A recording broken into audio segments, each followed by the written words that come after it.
قال الله تعالى: يا أيها الذين آمنوا ادخلوا في السلم كافة، يعني طعامكم وشرابكم ونومكم ويقظكم وجلوسكم وقيامكم وعاداتكم وعقودكم، كذلك صلاتكم وصيامكم وحجكم وإنفاق في سبيل الله.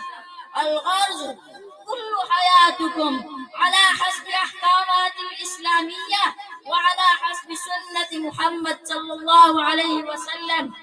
قال رسول الله صلى الله عليه وسلم: عليكم بسنتي وسنة الخلفاء الراشدين المهديين.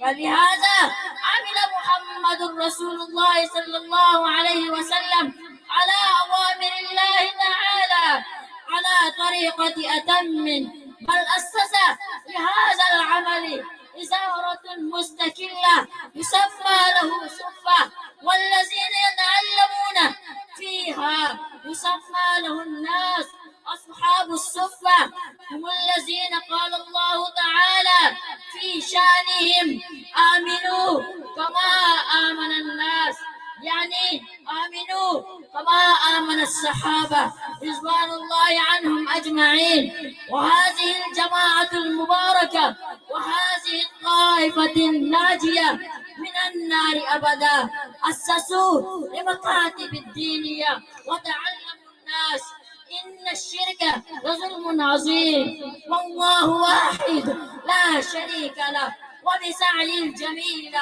ولد من هذه الأمة كبار من المفسرين والمحدثين والمفتيان الكرام الذين جهدوا في نشر الدين، حتى أن الدنيا والآفاق لا تنسى جهدهم ما دام. ومن عبد الله بن مسعود رضي الله تعالى عنه إلى جامع عبد الله بن مسعود، هذه مكاتب ومدارس الدينية يسقي بكل أرض الله بفيضه وبكرامته بعون الله تعالى.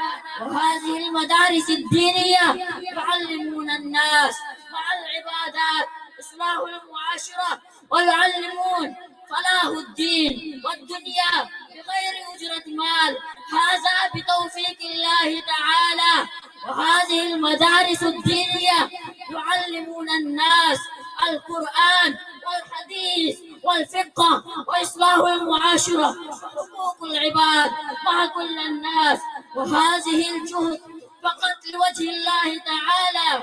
فيا إخوان المسلمين، تعاهدوا في هذه الاجتماع اليوم أن يبعثوا أولادكم وأبنائكم لحفظ القرآن والحديث وعلوم النبوية في هذه المدارس، خصوصا في جامع عبد الله بن مسعود. هل أنتم مستعدون لهذا؟ بارك الله في عزائمكم ونيتكم. الله يبارك في حياة أساتذتنا ومشايخنا، خصوصا أستاذي الشيخ الحديث والتفسير حضرة مولانا مفتي حبيب الرحمن الدرخاستي دامت بركاتهم العالية.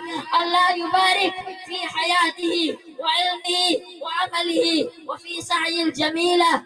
يا إخوان المسلمين، نحن نرحب في هذه المجلس بضياف الكرام، خصوصا من القراء المصري الذين يقرؤون القرآن بصوت جميل، ونظن إذا نسمع القرآن منهم كما نرون أنهار الجنة ومنظر الرائق، والقرآن ينزل أمامنا من الله سبحانه وتعالى. ولهذا نحن نشكر عن كل من هذه الاجتماع